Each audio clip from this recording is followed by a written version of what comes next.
Allow me first to state that we should not allow this conflict and this very unfortunate tragedy to escalate or to be misconstrued as a religious war, as some may try to imagine it to be or misunderstand it.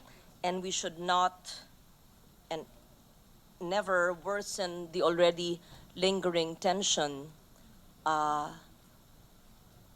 between and among all sectors, whether you're PNP, the grieving families of the South, the military, Muslim or Christian.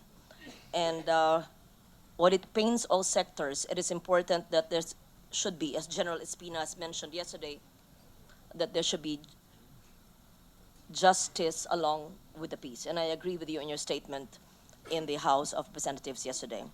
Since we have the opportunity to have Mr. Iqbal with us today, may I just pose it just a few questions, if he would agree to answer that, and to the proposition that this case be brought before the ICC.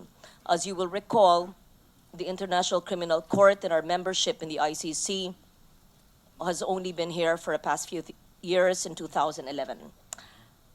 May I know from the negotiator of the MILF, will you continue the peace talks in the event that the incident of Mama Sapano would be referred to the International Criminal Court? We have stated time and again that we need a fair, impartial, and independent investigation. Right now, we have another problem. It's about the problem of perception and speculation.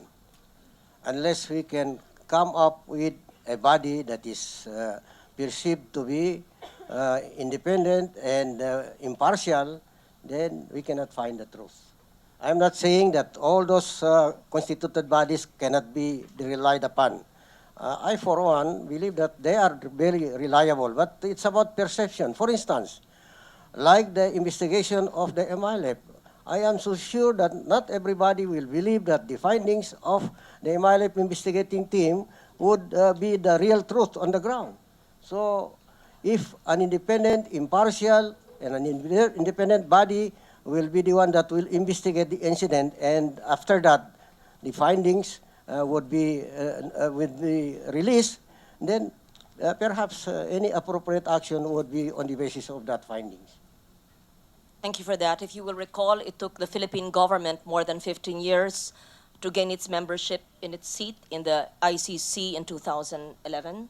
And perhaps, well, Secretary De Lima is no longer here. I wanted to ask her, with the very, very slow events unfolding in the Maguindanao massacre, would she consider perhaps, or would she agree that we try the path of the ICC and derive perhaps advantages from our membership in the ICC, which was only secured a few years ago? So I am pleased to note, if that is, if my perception is correct and my understanding from Mr. Iqbal, that the MILF would not prevent the Philippine government, in fact would cooperate for any possible investigation or any case in the ICC. And would perhaps even continue with the peace process here, even if a case in the ICC is presented. Is that correct, Mr. Iqbal? Yes, it's correct.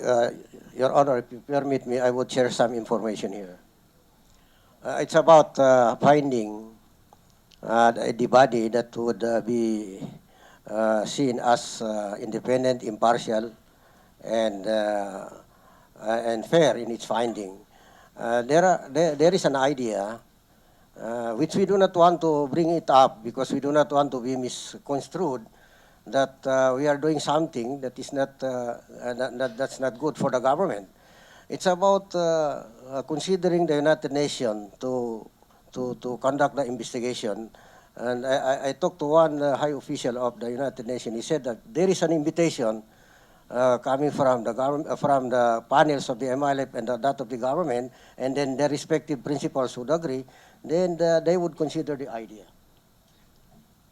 Maraming salamat po, Mr. Iqbal. Now, let me just pursue what I asked last Tuesday, very briefly, Madam Chair, so I keep to my 5 minutes, is about the intel operation, and I would like to address my question first to General Napeñas and then to General Purisima, please.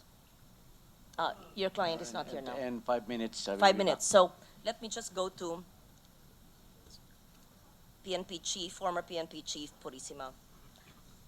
The the intelligence information that you have based your operations on is quite remarkable, having pinpointed after more than 8 years the designated place of Marwan.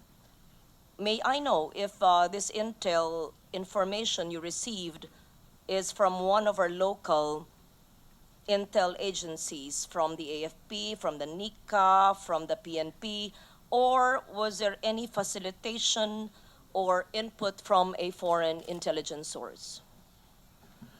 Your Honor, I am not privy on how the information was obtained by the intelligence officer. I think the proper person to answer that question, Your Honor, is the Director of Intelligence Group.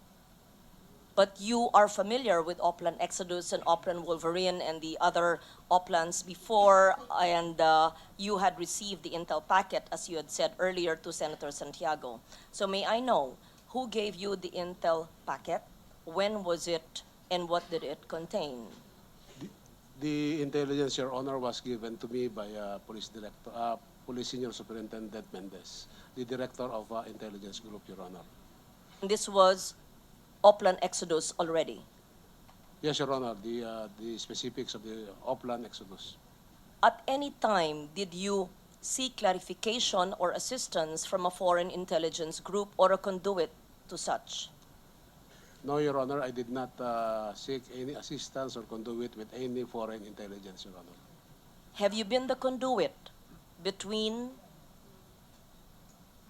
Director Napeñas and any foreign intelligence group?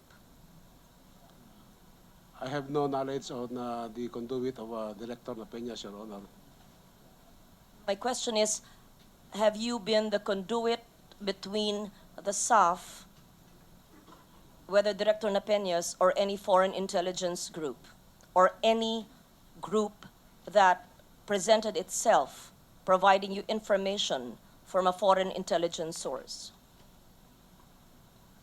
No, Your Honor. With regard to intelligence matters, the Directorate for Intelligence coordinates with other foreign counterparts, Your Honor. So you admit that there was coordination with foreign counterparts, and you were perhaps the repository of information from the foreign intelligence units. You may not be officially in touch with them, but were there other groups that you were in touch with that received foreign intelligence information regarding Oplan Exodus?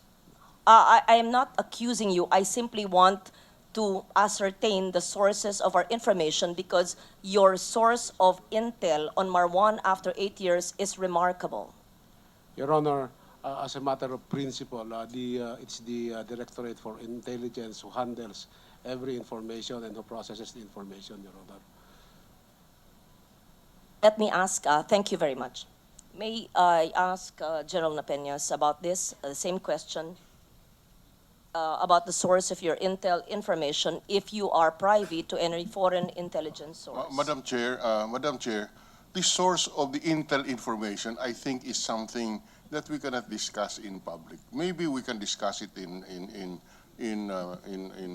executive session, but revealing the sources of intelligence information here, with all due respect, may not be appropriate. Thank you for that, Senate President. May I therefore reserve the right to ask that in executive session, because it is important that we know the sources, whether it is the local intelligence sources or foreign intelligence sources. We will make sure. I respect that, and would like to know from Director Napeñas later on, as you had promised also last Monday.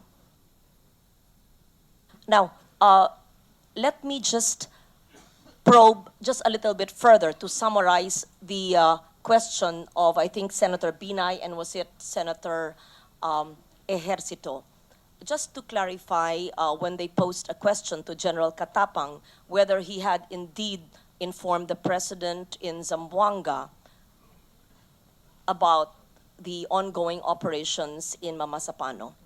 I understand from General Katapang that you did not mention anything to the President until the command conference or the press conference at 4 or 5 p.m. in Zamboanga, because the focus of attention was on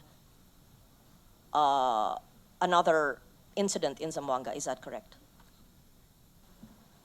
Mr. President, Your Honor, I confirm that statement. To your knowledge, General Katapang, was there anyone with the President or with your party in Zamboanga who informed the President about the unfolding events in Mamasapano? Not to my knowledge, Your Honor. And therefore, the President was not informed of any encounter or anything happening between 2 a.m. pertaining to Oplan Exodus until 5 p.m. Is that correct? Yes, Your Honor. May I just clarify this? Thank you, General. With Secretary Gasmin and perhaps Secretary Mar, I believe that you were with the President in Zamboanga. Is it really accurate to say that the President was not informed of what was unfolding in Mamasapano on that day? Secretary Gasmin first, so that I can have a clear picture from the AFP and the SND side, and then Secretary Mar. Thank you. I have no idea, Your Honor. Were you with him in Zamboanga, sir? Yes, Your Honor.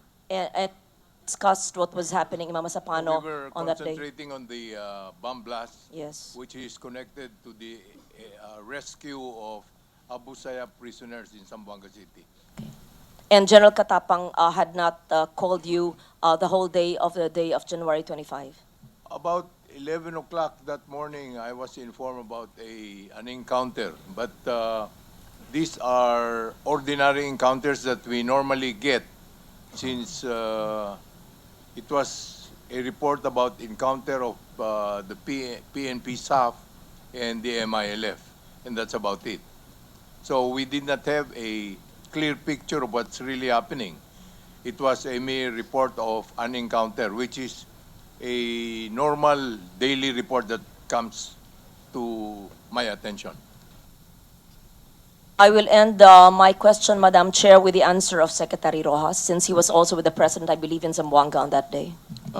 Thank you, Madam Chair.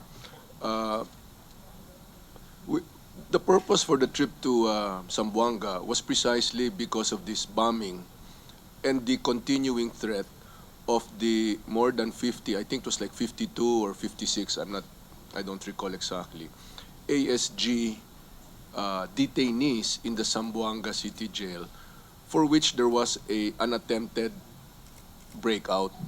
These are the ASG that have been captured there and are detained in Zamboanga. They were able to smuggle in 345 calibers with numerous rounds and so on and so forth. So the whole purpose of our trip there and our concentration was that. No?